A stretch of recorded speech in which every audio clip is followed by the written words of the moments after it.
பறக்க ஓடி வந்த அக்கா ஒருத்தங்க, தம்பி தம்பி தம்பி தம்பி எனக்கு பயங்கர அவசரம் அப்படின்னு சொன்னாங்க. என்னக்கா அப்படின்னு கேட்கையில, 10,000 ரூபாய் வாங்கினேன் தம்பி, அதுக்கு வட்டின்னு 6,000 ரூபாய் கேட்குறாங்க அப்படின்னு சொன்னோன்னே நானே படக்குன்னு பயந்துட்டேங்க.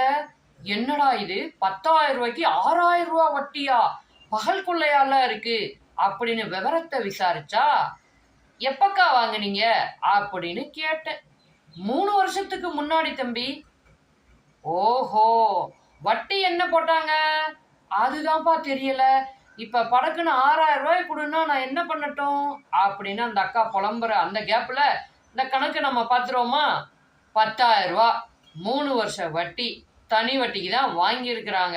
6,000 ரூபாய் வட்டி தொகையா கொடுக்குறாங்க அப்படின்னா அந்த வட்டி சதவீதம் என்னங்க?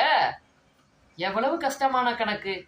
அந்த அக்காக்கே குழம்பிருச்சு, நமக்கு குழம்பாமையா இருக்கும் அப்படின்னு நினைக்கிறீங்களா? ரொம்ப எளிமையான கணக்குங்க. 6,000 ரூபா தானே வட்டி, 3 வருஷம் சொல்லிட்டாங்க, 3ஆல வகுத்துருங்க. அட 2,000 ரூபா, அசல் எவ்வளோ? 10,000 ரூபா.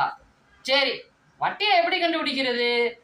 வட்டி தொகையை மேலே போடுங்க, அசலை கீழே போடுங்க, ரெண்டுக்கும் பொதுவாக ஒரு 100 போடுங்க. போட்டு 10,000 எத்தனை ஜீரோ?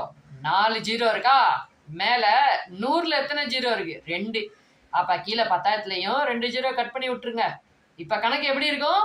2,000/100. இப்போ 2,000 3 ஜீரோ இருக்கு, கீழே 100 2 ஜீரோ இருக்கு. மேலே 2,000 2 ஜீரோ கேன்சல் பண்ணுங்க, 100 2 ஜீரோ கேன்சல் பண்ணுங்க. எவ்வளோ? 20. ஒரு ஆண்டுக்கு 20% வட்டிக்கு அந்த அக்கா 10,000 ரூபாய கடன் வாங்கியிருக்காங்க. 3 வருஷம் கழிச்சு 6,000 ரூபாய் வட்டி தொகையா மட்டும் கட்டுறாங்க. மொத்தம் எவ்வளோ கட்டணும்? 16,000 ரூபாய். ஓகேங்க. இதே மாதிரி சிம்பிளான கணக்கா இருந்தாலும் சரி, பெரிய கணக்கா இருந்தாலும் சரி, எளிமையா கத்துக்கணும்னா நம்ம சேனலை சப்ஸ்கிரைப் பண்ண மறந்துடாதீங்க. கருத்துகளோ டவுட்டோ இருந்தா கமெண்ட்ல சொல்லிட்டு ஷேர் பண்ணி விட்டு லைக் பண்ணி விட்டு கெத்தா கேட்டு படிச்சுட்டே இருங்க. கேளுங்க கேளுங்க கேட்டுட்டே இருங்க. அடுத்த வீடியோல பார்ப்போம்.